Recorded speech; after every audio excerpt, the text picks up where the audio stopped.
Welcome to the Don't Get Fooled show with Big Ray and Ace, NFL Divisional round. Let's go, Ace. Bam. All right, boys and girls, the Divisional round is here.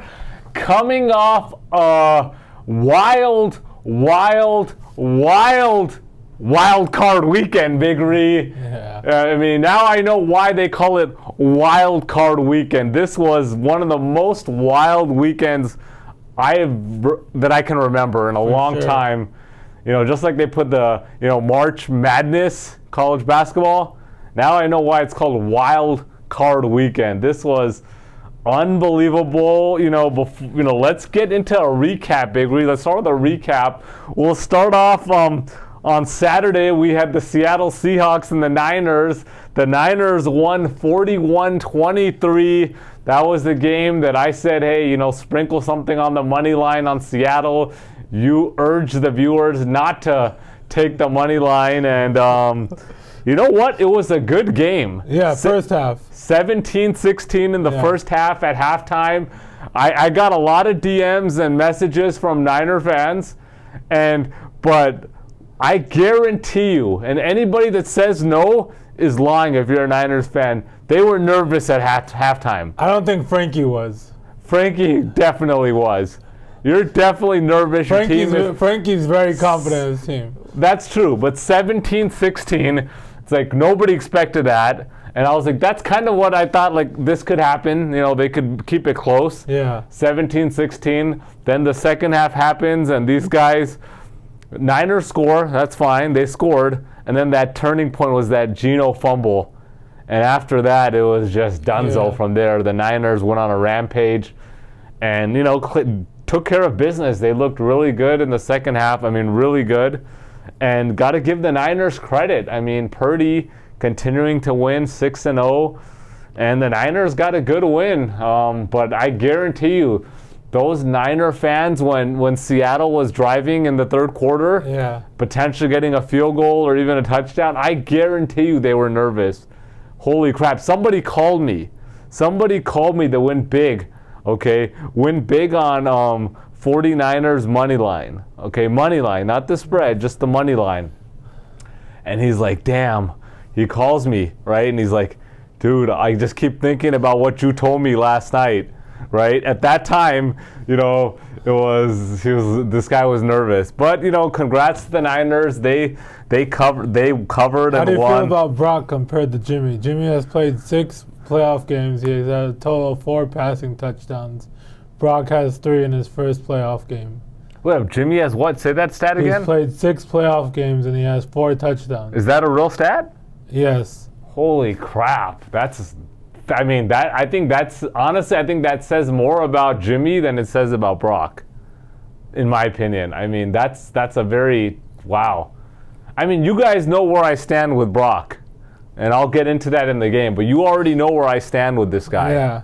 And I'll get into that. But I guess there's a reason why Jimmy continues to get W's, but like the Niners are ready to just let him go or trade him, right? And everybody's writing him off because of, I guess this kind of crap. 4 touchdowns in 6 playoff games.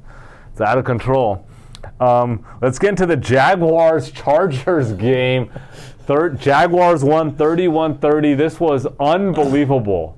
Unbelievable game, Briggery. Chargers up 27-0. Yeah. 27-0, and then blew the game. What are your thoughts there, Briggery? I mean, this game was just out of control. Chargers could not have started off better. Agreed. And then gave up a touchdown before half, and then after that, it was just a complete roller coaster. I mean, for them, I think the biggest turning point on me for this game was the Jags going for 2 right there. Because if you miss that, then you need a touchdown to win. Yep. That was a big deal. And I was watching that game actually with Javi, and he was not happy. Yeah, Javi had some moolah on the game. He was not happy about why they were going. And I think once they got the penalty, right? Yeah. So what's your thought? First of all, a couple of things. Let's get into this game. First of all, what's your thought on what went wrong, right? Obviously that was a big play, right? For sure, but what went wrong when you're up 27-0? I don't really know. It's just like, how can you blow that? Like, you go into halftime 27-7, and then it's just like, maybe they got overconfident. I mean, they obviously fired their offensive coordinator, Lombardi. And we'll get into that. Yeah, they fired the OC. But, like, you're up 27-0. They give up that touchdown to end the half, 27-7. Then, you know, in the third quarter, these guys, they were able to drive the ball. Yeah. They were 1st and 10 on the Jaguars 38, and they decided to throw 3 straight passes. And then on 4th and 10 on 38, they punt. So I think that was a missed opportunity. Then the next one, they go and they drive again, and they end up, you know, getting a field goal. Yeah, that was the only 3 points in the which second. I think you needed to push for more. Then they missed a field goal. Yeah. Then there was some other just bad play calling, in my opinion. Then you got the whole Joey Bosa. Yeah. Two times this guy did something stupid. First, he was upset about some non-call on a false start, got the penalty. Then he was upset about when they got the touchdown, he slammed his helmet. Yeah, right? so he slammed his and then that's where they got the half the distance. Yeah, so that pretty much cost him the game almost. And so this guy has to take responsibility. 2 bonehead moves. And he's bonehead. He's pretty. You can say he's a veteran. He is a veteran for sure, and one of your better defensive players. And you can't. You have two bonehead plays. And you're a leader. You got to be the leader too of the team. So I mean, clearly we all know Nick Bosa is better than Joey. Okay, that's for sure. But Joey's just something. But this guy just completely. I mean, how do you do 2 bonehead moves? Yeah. But then let's get into the whole the OC got fired. But this goes back to my whole these damn young coaches that have done nothing, that have no resume, are getting head coaching jobs. Brandon Staley, why is he the coach? He should have been fired. As much as I support the young coaches, he should be fired. He should be fired, but the bigger question is, why is he a head coach right now? He was with the Rams when they won the Super Bowl. He cashed in. Yeah, but let's look at this guy's. Let's look at his resume in the NFL. Okay. Okay. In the NFL, this is Brandon Staley's resume. 2017-18, outside linebackers coach. Outside linebackers coach for the Chicago Bears. Okay, for 2 years. 2019, outside linebackers coach for the Chicago Bears. Outside linebackers coach. So make this clear. Outside linebackers coach. Then 2020, somehow, after being the outside linebackers coach, he gets the defensive coordinator job with the Los Angeles Rams. I think Sean McVay probably hooked him up. Exactly, was my next point. Who ends up giving him this role? Sean McVay. Sean McVay, who's another young stud coach. I think they're probably friends because they always talk to each other after the game. Definitely friends, but how does the NFL and these organizations allow this crap to happen? This guy's an outside linebackers coach for 3 years, and then he gets a defensive coordinator job with the Los Angeles Rams. He didn't get a defensive coordinator job with Jackson City Community College. He got it with the Los Angeles Rams, who were a Super Bowl contender. Yeah. How does that happen? I mean, they just gave Sean McVay the keys. That's fine. You want to give... I already agreed that I don't like that, right? I was not a fan of that hiring either, and he got the Super Bowl, but then he gives this guy a job. He gets 1 year. They have a pretty good defense. It's not like they have a doozy of a defense that year. No, that year they had a really good D. But it's not like they had a doozy defense. They had Aaron Donald, you know. Oh, yeah, the Rams, for sure. The Rams. Yeah. He has 1 good year with the Rams, and then the Chargers are able to give this guy a head coaching job? That happens in a lot, just like the NBA, with the Warriors, when they win, everyone who's an assistant coach gets a head coaching job. You're right. It does happen a lot, but how is this fair for all the other coaches, assistant coaches, coordinators that are putting their work in, and then you get these boneheads that just get jobs after being outside linebackers coach? So Big Ree, go become an outside linebackers coach. Go coach at Pierce Community College for 2 years, and then someone's going to hire you as an outside linebackers coach. Maybe if Frankie gets a head coach, he can hook me up. 2 years, and then I mean, it's a joke, and the NFL needs to do something about this. I mean, how agree. are they allowing this? Like Kingsbury is still the worst of all time. He's definitely the worst for sure. The guy didn't even, have a head coaching job, and then he jumps And college. Jeff Saturday, those are right there. Saturday, you got those guys. I'm telling you, McDaniel's going to get fired at some point. This guy's a clown. You got who else? Shanahan. All this crap about Shanahan's a good coach. Let's see what he did in Atlanta. He's got the best defense in the NFL. The defense rides the team. Quarterback Purdy. You got an NFL quarterback that doesn't need to do anything. From all the Niner fans, hey, we don't need him to do anything. The defense is leading the team. He better damn do something. You got that best defense, and then obviously he's going to take them into the playoffs. But he's not. Does he have any rings? I don't think so. Does he have any rings? It's absolutely absurd. And the NFL needs to put a stop to this. If these guys have some good play calling and they know how to make some play call, put them on a coordinator or play calling position. Just because you know how to play call, you know how to go on, do play calling doesn't mean you're fit to be a head coach in the NFL. Yeah. There's a lot of specific traits that you need to be a leader and a head coach. If you were a damn O-line or D-line, would you respect that guy McDaniels from Miami? I mean, I don't know. I think that's kind of why they're hiring the younger head coaches too, so that they can get along with the players too. More relatable because of age. But would you respect this guy?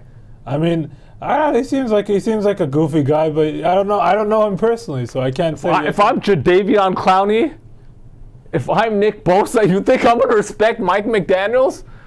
Get out of there. Get out of here. Same with Staley. You think anybody respects this guy?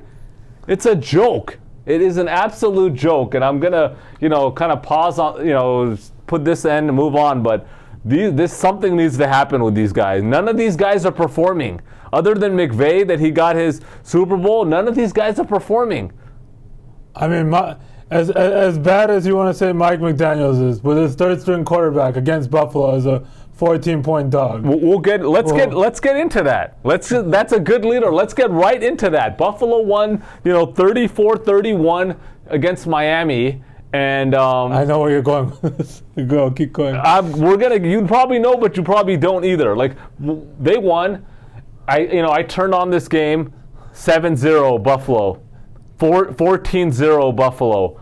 Then 21-0 Buffalo, and they called it back, right? Because the ball was not a completed catch. And then they ended up getting a field goal, 17-0. So when 21-0, you're like, dude, this is what everybody expected, third string quarterback.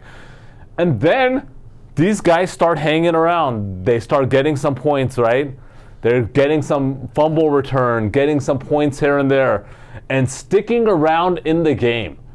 And everyone's going to say, yeah, Mike McDaniels did a great job. They only lost by 3. They maybe could have won. Third string quarterback. Let's really dig into this game and really look at what happened here. You start off 14-0, 2 touchdowns, right? Okay. 2 touchdowns. Then you have a field goal. Then what happens after that? What does the offense do? Nothing until the third quarter, with a little 4-minute stretch in the third quarter that they have 2 touchdowns again. And then after that, they do nothing again. And what happens? Look at Josh Allen. 2 interceptions, 3 fumbles. 3 fumbles, 1 lost, but 3 fumbles for Josh Allen. And Buffalo dominated these guys. If you look at Buffalo, completely dominated, 423 to 231 yards. 25-16 first downs. And this is a 3-point game? Are you kidding me? I mean, that's where the coaching comes in. Absolutely. Are you kidding me? Buffalo should have won by 25 here. 25 or 30. So Mike McDaniels, good job. Mike McDaniels, congrats. You bide yourself with a third string quarterback another year or 2. 2 years for sure. But eventually this guy's going to get canned. We'll go back to this clip. Not when Tom Brady goes there. You think he's going to go there? Yeah. No, what's your thought? There's a good chance. No, come on, man. I think he has a better chance of going to the Raiders than He wants to win. Miami. Brady cares about winning. He does want to win, yeah, and obviously, but I don't know if he's going to Miami. Raiders don't win. I don't think Miami's winning with Brady, so I think they'd rather roll the dice with Tua than take Brady on. But yeah, I mean, Josh Allen, a lot of turnovers, not going to cut it. Mike McDaniels just buying time, but that's a joke too. Let's get into the next game. The Giants beat the Minnesota Vikings 31-24. Big Ree, what are your thoughts on that game? I mean, Giants won. I didn't expect this. I mean, I thought Minnesota had the better offense, but I mean, Minnesota's just choke artists. That's what they are. They're nothing. They're a team that's gonna impress you in the regular season and choke in the playoffs. And kudos to Danny Dimes. He had a big game. Saquon Barkley, and then wide receiver Darius Slayton. These guys stepped up, and kudos to the Giants. I mean, they won it. Yeah, they won it. I mean, Danny Dimes played really good. 78 yards on the ground, 305. He played well, and the defense played well. Kirk Cousins actually didn't play that bad. Yeah, he didn't. I'm not blaming us. He didn't play that bad, but, Giants just played better. Yeah. And their defense couldn't hold, the Giants, Minnesota's defense. Yeah. And, I mean, this was my pick. I liked the Giants, and I thought they would win this game, and they did. But, look, congrats to Giants. They got a good win here. But, this was a wild weekend, man. If you started, everything was just such a wild weekend. A lot of people didn't predict a lot of this. All the games went over except the last game. We'll get into that. Let's get into the Sunday night game. We had the Bengals 24-17 versus Baltimore. I mean, we didn't expect Baltimore to win with Lamar out, but they gave Cincy everything, and obviously that 98-yard fumble return was the difference in the game. For sure, yeah. And then obviously, I mean, the worst case you're thinking you're getting a field goal. Worst case, yep. And J.K. Dobbins seemed really pissed, and then that they didn't have Lamar, and then Lamar put something on Instagram, something like if you pay, I don't know an exact full quote, but if you pay something good that you have good, it'll do good. And pretty much he didn't want to take a risk, and what RG3 did, and which cost him millions, which I don't blame him. I don't either. But the one thing I do blame Lamar is he was not on the sideline or at the game. Oh, he wasn't? That's really bad. I do not respect that. You got to be there. I agree, Big Ree. So he wasn't there. He was not there. I didn't pick up on that. I agree. You got to be there with your team. You're not going to play. You have some beef with the organization about them paying you $200 million plus. That's fine, but you got to go out there for your teammates and support them. And I don't like that. I agree with you, Big Ree. You're 100% right. That's pretty much like an indirect sign that he's leaving, kind of. I mean, I'll say this right now. The Ravens, no way they let him go. They'll have to franchise tag him and trade him. Yeah.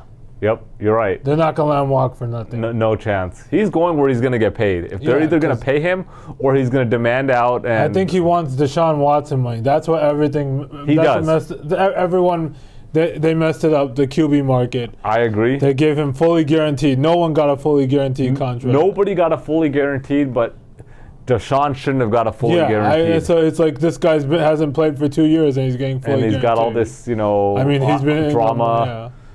And if anything, you want to fully guarantee him 4 years, 150. What do you mean, $230 million record-setting contract? Yeah. I agree. That was a joke on the Browns' part, even though I like the Browns, and I think I like Watson, but that they shouldn't have done that.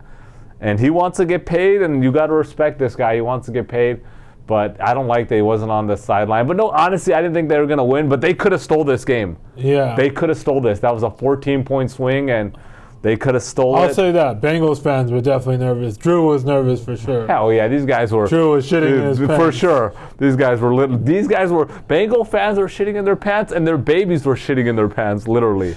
Literally. Just because the babies were watching the game, and Cincinnati was really holding their breath in that game. For sure. 14-point swing. But you know what? Nobody wanted to see Baltimore in the divisional round without Lamar. Honestly, this is the matchup everybody wanted, and so I can't wait for that game. Let's get into this last game. Monday night, we had the Cowboys beat the Tampa Bay Buccaneers 31-14 in Tampa Bay. Big Ree, what was your thought on this game? Yeah, I didn't expect this, what came out, but I did say the Cowboys were going to win by a touchdown. And Tom Brady just seemed off. The wide receivers seemed off. Everything was just bad for them from the start. Turnovers, just everything left and right. Everything went right for the Cowboys, but they hung on, unlike the Chargers. Yeah, you're right. I mean, look, the Cowboys, I mean, you made a good point there, Big Ree. Cowboys look good. They put up a lot of points. They were up big. It was a 24-0, 4 missed PATs. Unbelievable. I don't know how that guy did not get cut. I've never seen that in my life. They did sign a backup kicker for insurance today. And they need to have that. But that was unbelievable. 31-14 Cowboys. Look, but the problem is, as much as the Cowboys looked good, they're susceptible. They still let Tampa Bay put up yards and almost like have drives over and over, right? And they've done this in the past too, so that's concerning. Dak looked really good. Yeah. I mean, Brady, 66 pass attempts. That's unbelievable. Yeah, 66 pass attempts for Tom Brady. And so, but I said this, look, I had Cowboys to win easily, and Cowboys, I just didn't, look, it wasn't Brady's year, it wasn't Bucs' year, and I knew they were going to go out. You got to kind of read the writing on the wall. Yeah. So obviously, Cowboys we hit, Bengals we hit, -6.5. Giants you hit, I hit, you didn't hit. The Bills we didn't hit. I'm upset about, I trusted Josh Allen, and that's my fault. I've been saying he's not elite, and that's my fault. I need to take responsibility for this. Why did I trust this guy against a third-string team on the, at home? It's my fault. And then obviously the Chargers, that's unbelievable. The Chargers are the Clippers of the NFL. The Chargers, in what way? Every way. I can go down a whole list. Well, all right, I don't know. But Chargers, you got a stud after Justin Herbert. So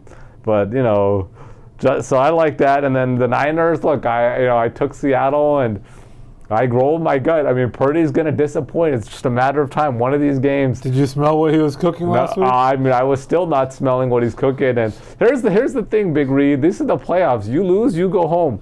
So the Niners can be super happy and excited about Brock Purdy. And Yas is going to be telling you this. It just takes one game in the next two, and they're going to be sent home, and nobody's going to be talking about Purdy again. Frankie and Yas are going to be at you. We'll see. Good luck. But I'm just saying, one of these games, he's going to have one of those doozy 7th-round pick rookie games, and then all the talk. I hope you're not watching the game with Frankie this weekend. He'll be right in your face. And all the talk is going to happen. So, that's that. Let's get into some BS talk, Big Ree. We're gonna make it quick because we were in the recap. But word on the street is, Big Ree, you took another hiatus, went out of town. What's going on, Big Ree? Yeah, went to Colorado, got a little mile high. Colorado. Mile high. Denver, Colorado. How was it? What did you do out there? Anything exciting? Yeah, went skiing. You went skiing? Yeah. Okay, how was that? That was all right. All right? Took me about 2 hours to get down the mountain. But you figured it out. I figured it out. Would you go back? Did you enjoy it? Yeah, I would go back, yeah. Okay, so you've been going to, Colorado, Denver multiple times over the last year. So what's going on over there? Got my friends out there. Shout out to Teak and all the boys in Centennial. Okay, so you got your boys out there in Centennial, but are these your friends, or this is your friend, or what is exactly, who this exactly? My friend. You sure? Yeah. Everybody just says, I just got some friends. Yeah. But when people start, going out of town more often than they normally do, start getting haircuts more often, using new cologne more often, normally that's a sign of something else, but you're saying it's just your boys out there and you're visiting them. Sure. All right, I'm just saying, Big Ree, look, there was a lot of talk about that Europe trip. and nobody really knew. And that was your friend too. You went with a friend. Yeah. And now you're going with your friend again? Okay, well look, if you want to share anything else with the viewers, you're talking to the DGF family here, Big Reed. This is the family. DGF family. So whenever there's big news, the family needs to know. So is there any news that you want to drop with the family? Yeah, definitely visit Keystone, Colorado. That's where I was at. It's really nice. There's also Vail out there. I heard Aspen's nice, just really far from Denver, but definitely Colorado, very nice place to visit if you want to go skiing or snowboarding. Okay, so Keystone. So you had a good time. Yeah, it was fabulous. All right, good stuff. I was actually, this weekend I went to an Asian American Expo. Oh, nice. Yeah, it was big out here in Los Angeles at the Fairplex.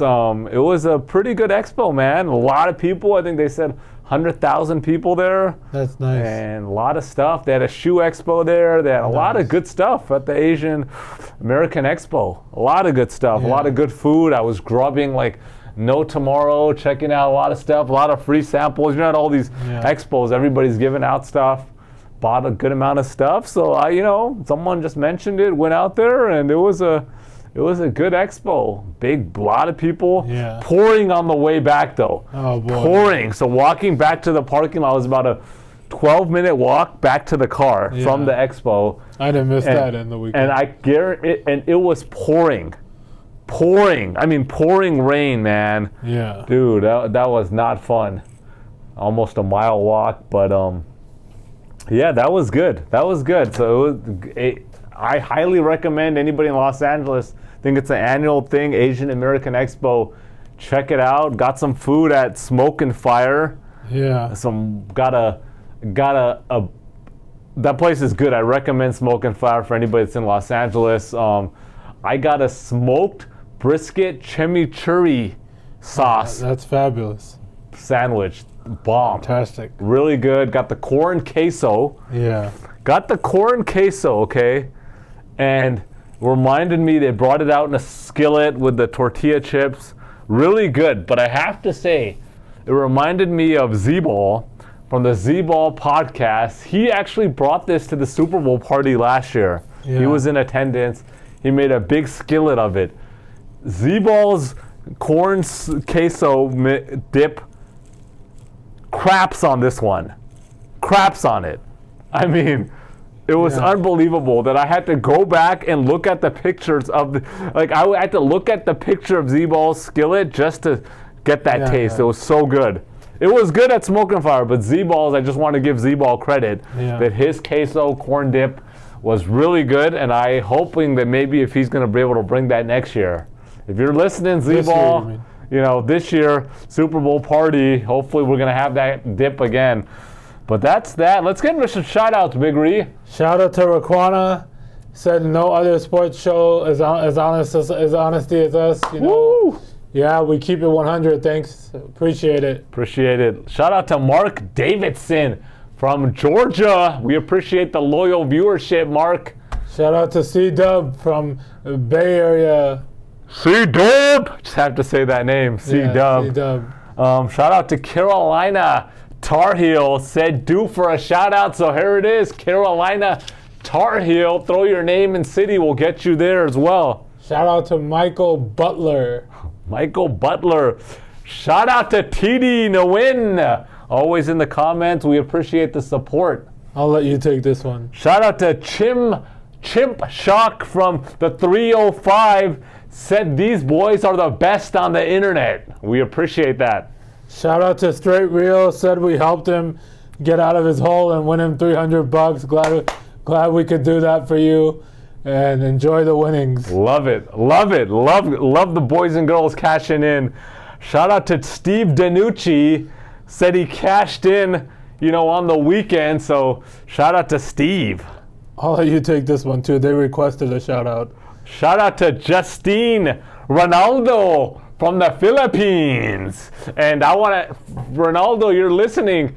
Where in the Philippines? Give us 3 cities or islands that I should visit in the Philippines. I want to make a trip there soon on top of, Thailand. So let us know which cities to check out in the Philippines. I want to give a shout out to Doggy. Ran into the viewer Doggy at Costco last week. And so, I recognized him right away though. Like normally I haven't seen Doggy in a while. And so you don't see somebody in a while, you're like, and it was dark. Yeah. But right away, it was not even like, Doggy just got a very recognizable face. Yeah. And the hair. Yeah. The guy's got the $1 million hair. So, so shout out Doggy. What's up, brother? All right, anything else, Big Ree, before we get into the docket of games? Okay, without further ado, here we go, boys and girls. Aquí vamos, chicos y chicas. Let's go. Game 1. This is being played on Saturday, January 21st. We got the Jacksonville Jaguars at the Kansas City Chiefs. The Chiefs are an 8.5-point favorite. Jacksonville 9-8, 4-5 on the road. This game is actually being playing at 1:30 p.m. Pacific time. They're coming off a 31-30 win versus the Chargers. They were down by 27, had to come back 131-30. They had 5 turnovers in this game and still won. 4 interceptions by Lawrence, all in the first half. But then he regrouped, had 4 touchdowns. They're on a 6-game winning streak, 8-2 in their last 10 games. They did lose 27-17 in Week 10 to Kansas City. And then we got Kansas City, 14-3, 7-1 at home, coming off a 31-13 win in Week 18 versus Dallas. Versus the Raiders. I apologize. 31-13 versus the Raiders. They're on a 5-game winning streak, 10-1 in their last 11 games. Only home loss was a 24-20 loss to Buffalo in Week 6. Big Ree, what do you think here? Yeah, I mean, obviously they had the crazy comeback. Trevor Lawrence balled out, and everyone's going to go by the stat that Trevor Lawrence has never lost on a Saturday. Everyone loves that stat now. I see it on Twitter. I'm big on Twitter. And Jags and Chiefs are coming off a bye week. I think Mahomes is going to be well rested. I think the Chiefs blow them out here. I think they win by like 17-20. I think they're going to blow them out like big. Blow them out big. Yeah. Everyone's just going to be like, but I do see the Jaguars having a bright future. Obviously, getting Calvin Ridley back next year will be big. Yep. So I do see the Jags having a nice future, but the future, not today. I'm rolling with the Chiefs minus 8.5. Bam. Okay, so you're rolling with the Chiefs. I mean, yeah, this is set up on paper to be a good game. I mean, Jags are playing well. We got to give them credit. They're 8-2, 6-game winning streak, whatever you want to say. Look, they had a huge comeback. Lawrence is playing well, showing a lot of flashes. Obviously, 4 interceptions is horrible, but he's playing well. Kansas City, obviously the favorite. They're playing great. Only 3 losses on the season, only 1 at home. Number 1 offense in the league, averaging 413 yards per game, 29 points per game as well. Mahomes, 5,200 yards, 41 TDs, 67% completion. They're playing good, right? Obviously, they won by 10 in Week 10. I think when you're a Super Bowl contender every year, you've already won a Super Bowl. This is when I feel like you show up, right? Like when the pressure's on and you need to win, or if you don't win, you're gonna lose. You show up, right? And my thoughts here are Jags had a nice season, but this is kind of going back to look. I think they should have lost to Tennessee. They beat them in the last week. They were down. Let's not forget, they were down 27-0 here. They were down 27-0 here, and. Look, this guy Brandon Staley, that's one thing. You're going up against Andy Reid. Andy Reid ain't going to pull this. If the Chiefs are up 27-0 at half or up at any point, they're putting up 50 here. They're not losing that game. Exactly. Brandon Staley is Brandon Staley. It's not Andy Reid. He will not let that happen. And I'm agreeing with you, Big Ree. Like, I like the Chiefs. They got a high-powered offense. I think the Jags will put up some points. I'd say like 10-17. I think they'll put up some points. But I like, look, this is the Chiefs. They're going to win this game. And you look at it just mathematically. Chiefs are, even if they're up only 3 points in the fourth quarter. Yeah. And then they get one touchdown, and then they're up 10 and they cover, right? Yeah, exactly. So, they're up, say, 5 points, right. Or even, and then they get a touchdown, they cover. So, look, I just like the Chiefs here. I'm not trusting Jags. They're at home. I like Chiefs maybe 34-20, maybe 24 if they go off in the second half, but I'm saying 34-20 the Chiefs. And I'm taking the Chiefs minus 8.5, game 2. Also on Saturday, January 21st, 5:15 p.m. Pacific time, New York Giants at the Philadelphia Eagles. The Eagles are a 7.5-point favorite. The Giants 9-7-1, 4-4 on the road, coming off a 31-24 win versus Minnesota. Daniel Jones. Yeah, Danny Dimes stepped up. I said give him credit. 24th out of 35, 301 yards, 2 touchdowns, 0 interceptions, 78 yards rushing. They did lose 48-22 in Week 14. They lost 22-16 in Week 18 to the Eagles. We got the Eagles 14-3, 7-2 at home, coming off a 22-16 win versus the Giants in Week 18. 1-2 in their last 3 games, 13-1 start to the season.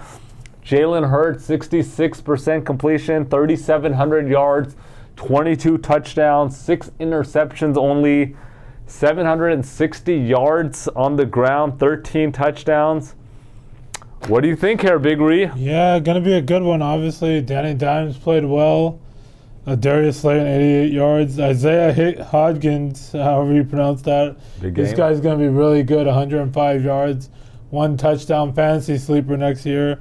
Eagles obviously coming off a bye. This is going to be a really good game. I mean, public is very heavy. They're saying about 90% of the money is on the Giants plus 7.5. Ooh. I really don't know which way to go, but I am going to roll with the public this week, and I'm going to go Giants plus 7.5. I think I have a feeling I'm getting full, but I like the Giants plus 7.5. You like the Giants plus 7.5. I think you are getting full, Big Ree. Look, I mean, the Giants, they had a good win against Minnesota. You got to give them credit. Danny played good. Saquon played decent.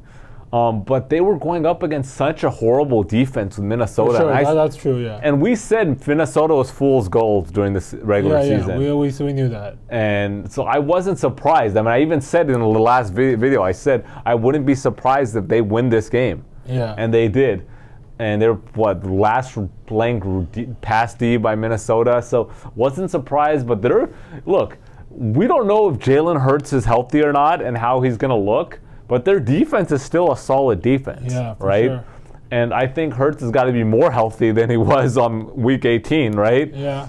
Obviously, he didn't rush. He only rushed for 13 yards in that last game, so that's a big deal. But he's got to be healthy. Their defense is going to play well. I think Giants got their one good push in against Minnesota. They're going to be hyped. This is a win for their season already. To make the playoffs, for sure, 100%. To get a first-round win. They're already happy. Like, that's it. I mean, maybe Philadelphia looks a little bit shaky to start, maybe, but they'll put this together. 7.5 here. You definitely want to probably buy this down to 7 if you're worried, right? But I'm not buying it down. Like, normally I say, hey, buy it down. I'm not buying this down here. Yeah. I like them easily to cover this. I think Hurts will look 80% at least. It's always good to buy it because, I mean, we didn't mention this, but the Cowboys over-under was 45.5. Yep. And it was total 45.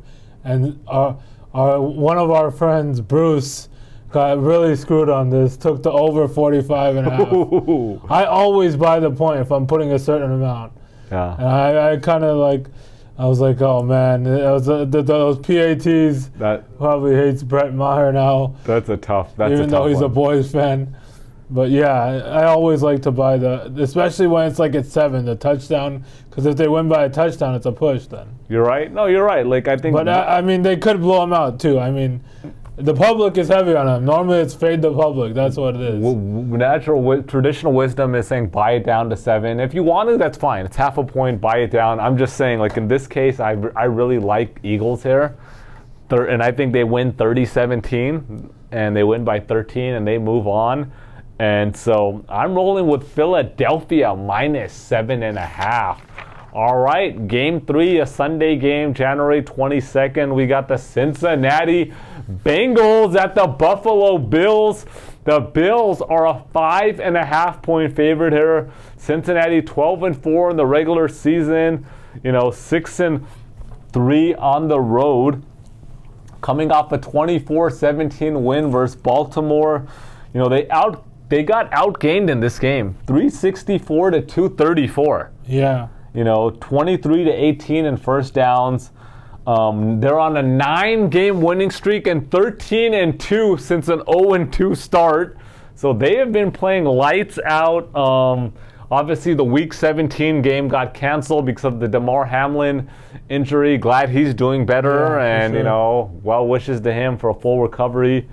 Bills 13-3, 7-1 at home. Big Re coming off a 34-31 win versus Miami. They outgained Miami 423 to 231, 25-16 on first downs. They did have 3 turnovers in that game. Josh Allen, like I said, 2 interceptions, 3 fumbles, 1 lost, 59% completion. What are your thoughts here, Big Ree? Yeah, this is going to be a good game. Obviously, like we said, Bengals coming off the 24-17 win. Not impressive. I mean, same with the Bills. They came off a lucky 34-31 win. Both teams were unimpressive here. I agree. I think the key thing is Jonah Williams got hurt, and Joe Burrow got sacked 4 times. And O-line is very important. Yeah, obviously the average Joe doesn't know that, but everyone knows who Jonah Williams is. He's a big deal, and he's a big O-line. They're already missing Lionel Collins and another O-line, so they're going to be with three backups. Is Jonah out? I think he's still questionable. Right? Okay, got it. So, but that's still, even if he plays, there's no way he's 100%. That's true. Yep. So he's going to be like 65-70%. Yep. And as bad as Josh Allen played, he played like shit. I'm not going to hide that from being a Josh Allen fan. And Joe Burrow played much better than him. But I think the Bills take it here. And someone made a good point on Twitter. Like, obviously, as Ace mentioned, the game got canceled. But that game they're saying this should be played at a neutral field, because if the Bengals won, they would have had home field. It's true. Interesting. And the Bengals did have the lead. I know it was just the beginning of the first quarter. Yeah. But, I mean, I kind of agree with them, because playing in Buffalo is a big deal. I mean, that's a huge deal. So I am going to swallow the 5 and take the 5.5. Oh, wow. So you're taking the 5.5. Yeah, I think the Bills win by a touchdown. And you said it was set up. You think this is going to be the Bills' year, right? Yeah. You said, what, Bills 49er Super Bowl? Yeah. I mean, if Jonah didn't get hurt, I think I might have taken the Bengals. But that's... Because it opened at 3.5, I believe. That's why I remember that. I don't know. It definitely did not open at 5.5. I believe like 3.5, 4. Maybe 4. But it definitely went up. When the spread moves, there's a reason it's moving. I agree. It's not just, oh, hey, we're just going to move the spread up. I agree that you're right. It does move for a reason. I mean, my thoughts here, first of all, both of these teams are very even. Yeah, at least offensively, you got the number 2 offense versus the number 7th offense.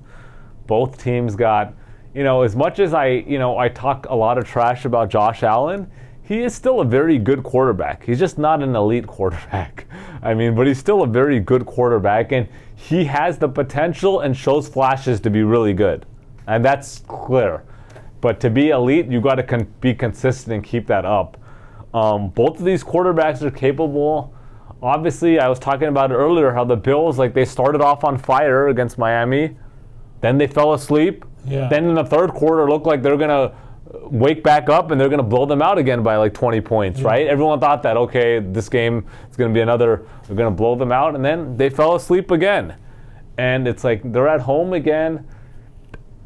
I mean, if you're a 3-point win versus Skylar Thompson, what are you gonna do against a Joe Burrow?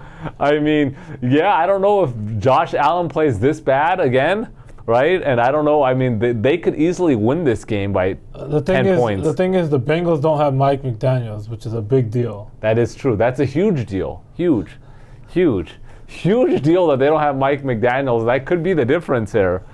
But look, they have a lot of offensive weapons, right? Burrow, you got Chase, Boyd, Higgins, Hurst, Mixon's solid. Hopefully he can step up.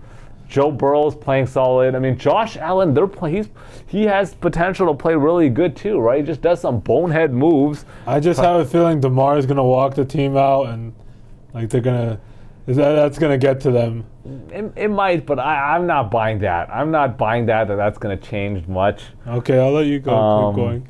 And look, I think this is going to be a good game, but I just don't trust Josh Allen. Okay. And you guys know how I feel about Cincinnati and Drew and all these guys. I've said this all along, right at the beginning. But here's the thing, neither one of these teams is going to the Super Bowl. Okay. So Ace is making it clear. None of these teams are going to the Super Bowl. Which teams? Kansas City is going to the Super Bowl. Okay, so which teams are not? Kansas City, no, Bills and Bengals. Or not what? They're not going to the Super Bowl. Okay. Yeah, I'm making that clear. They're not going to the Super Bowl. Sorry, Drew. That's Ace. Kansas City is going to the Super Bowl, but you will have this week to enjoy. And I just don't trust Josh Allen. I think he plays well. I think they lead at some point. And I think this is going to be a close game by a field goal here.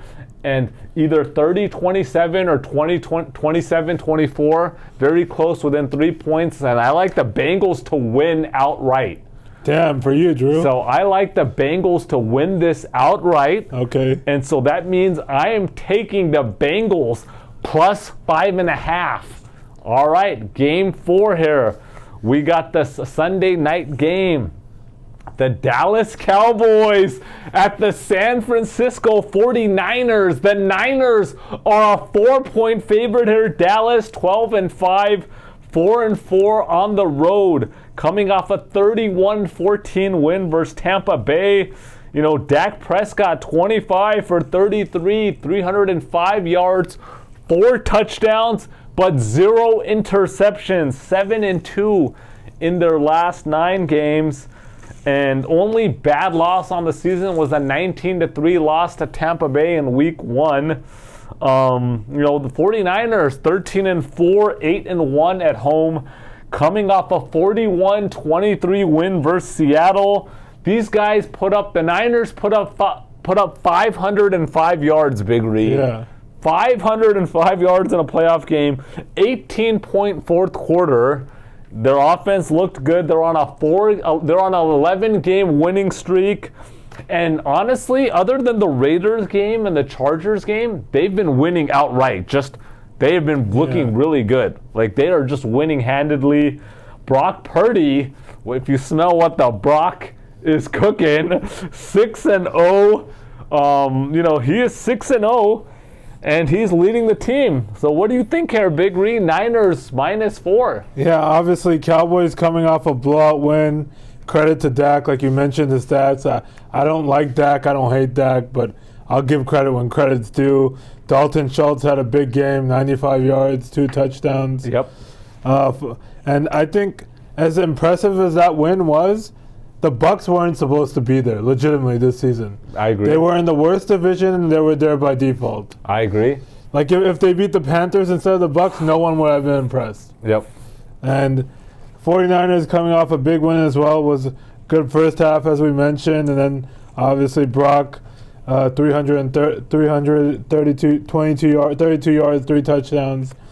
Christian McCaffrey and Debo had big games. Yep. Those are your Swiss Army knives. They literally can do anything for you. Yep. And I think this is going to be the easiest pick of the week.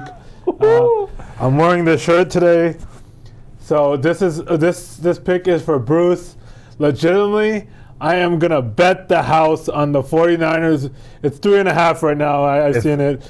But even 4, I'll buy it down to 3.5. We're gonna bet the house on the 49ers. The Cowboys, they won their Super Bowl. Yas and Frankie are gonna be having a good day. Frankie and Yas, they're gonna be having a good Sunday. It's gonna be a fun Sunday. Hopefully we watch the game together. But bet the house on the Niners. Okay, so you're taking the Niners. Absolutely. Are you refinancing the house? Are you cashing out the 401k? Are you selling a sibling and putting it on this game on the Niners? Are people going to give me my money back for saving them from the Seattle money line? No, but that was just a sprinkle on the money line. Yeah, sprinkle, so I need some lunch money. Yeah, I don't know, but are you going all in? I'm going all in. I don't know about the other people. But that's fine. You're not. No, we don't need to tell the viewers. I'm just asking you personally. Like, are you like cashing out the 401k on this one? I don't know. I don't know how heavy I'm going to go. Are you liquidating the savings? No. Are you selling some stuff on OfferUp in the next couple days to go and put it on the Niners? Perhaps. But you really like the Niners. I love the Niners is my lock of the week. Okay, so that's your lock. I wrote that, but I forgot to say it. Okay, so let's get into this game. Look, we got the Cowboys at the 49ers. Cowboys, obviously, they looked good, but they were obviously, their defense is questionable. For sure. Because Brady was moving the ball. Yeah. Like, he put up yards, he threw 66 times, but they could have had another 2 touchdowns there. They probably still would have won, but it's very concerning that that defense kind of gave up. And they've done this. They've done this in the second half multiple times throughout the season. Yeah. Like the Jags. Remember the Jags game?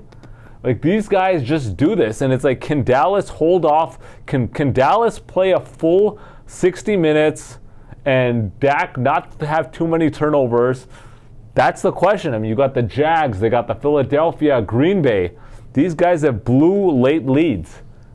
Dallas has done that. I don't think they're ever going to lead in this game. They might, but... But they're very capable. They got some nice receivers. They got Pollard's looking solid. Zeke's not doing much. Yeah. But Pollard's looking solid. And then Niners, Niners defense obviously looking good. But offense is looking good. Everyone wanted to give me crap last week, but the Niners have been putting up 35-plus points, and they're putting up points every week with Brock Purdy. They have a so good offense that any quarterback could do this. As much as I've been supporting Brock, I'll say that. You're right. You're right. Or like, their defense is really good. They got, they're loaded on offense, right? Yeah. You got McCaffrey. You got Debo. You got Brandon Ayuk. You got Kittle. Yeah. What's the other guy? Jennings, the receiver. Yeah, Jennings. That guy's solid too. They're loaded, right? Their offensive line is loaded, dude. Like, Trent Williams is like one of the best. For a while, nobody was getting any pressure on, you said, Trent Williams. But at some point, if you remember that game, Seattle started getting some pressure. Yeah. And if you saw, Brock Purdy was running for his life. This guy was running for his life, looking like a little kid in the schoolyard running from the bullies about to take his lunchbox. Like, he looks scared. Like, not running to just throw it out. Like, this guy legitimately looks scared. Like, he looks scared out there. Like, he just wanted to get down, throw the ball, just scared.